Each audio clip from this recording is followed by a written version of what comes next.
খুলে। এরকম ঘটনা, কয়েকটা ঘটনা ঘটেছে।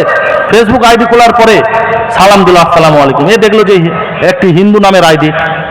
বোন ভালো আছেন, কেমন আছেন? আমি হিন্দু, আমি আপনাদের ইসলামকে খুব ভালোবাসি, ধর্মকে খুব ভালোবাসি, আপনাদের কোরআন আমাদের ভালো লাগে, হাদিস ভালো লাগে। বোন আপনার সাথে একটু কথা বলতে চাই, যদি আপনি আমাকে এই বিষয়ে একটু কিছু জানান। এ বোন তো বললো যে হ্যাঁ, আরে এই ব্যক্তিটা যদি ইসলাম গ্রহণ করতে চায়, ইসলামের প্রতি প্রভাবিত হচ্ছে, অনুপ্রেরিত হচ্ছে, তাহলে একে কিছু বলি। এ তখন বেশি দাদাগিরি করতে যায়। এক পর্যায়ে বন্ধুত্ব তৈরি হয়, কথাবার্তা বলতে বলতে কি জায়গায় যায়, বন্ধুত্ব তৈরি হয়।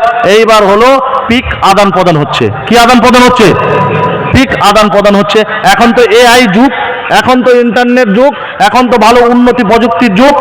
আপনার মাথা সরিয়ে দিবে, আপনার দেহ সরিয়ে দিবে, এবং একটা নেকেট, একটা উলঙ্গ দেহ নিয়ে আপনার মাথা নিয়ে এসে বসিয়ে দিবে, আপনার মুখমণ্ডল বসিয়ে দিবে, পুরো হুবহু আপনার শরীর আর মাথার সঙ্গে মিলিয়ে দিবে। এইবার বলেন, ওই ফটোগুলো, ওই ছেলেগুলো মেয়েদেরকে ব্ল্যাকমেল করছে। কি ব্ল্যাকমেল করছে?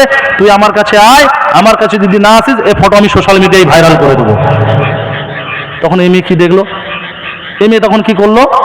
ওর কাছে চলে গেল, ওর সঙ্গে খারাপ কাজে লিপ্ত হলো, এবং আমার বোনদের ইউজ করলো, আমার বোনদের সঙ্গে খারাপ কাজ করলো, আমার বোনদের ইজ্জতটাকে নষ্ট করে দিল, এবং শেষ পর্যায়ে গিয়ে তাকে প্রেসার করে, তাকে বলতে থাকে, তুই যদি ইসলাম গ্রহণ ছেড়ে না যদি দিস, যদি তুই এই জয় শ্রীরামের ধর্ম যদি তুই যদি পালন না করিস, তাহলে তোকে এক্ষুনি মেরে বালি চাপা দিয়ে দেবো। এরকম কত ঘটনা ঘটে গেছে। চণ্ডীগড়ের ঘটনা কিছুদিনের আগে, নিশা বলে একটা মেয়ে, তার গার্লফ্রেন্ড ছিল, তার বয়ফ্রেন্ড ছিল হিন্দু, তাকে মেরে রাস্তায় উলঙ্গ করে ফেলে দিয়েছে।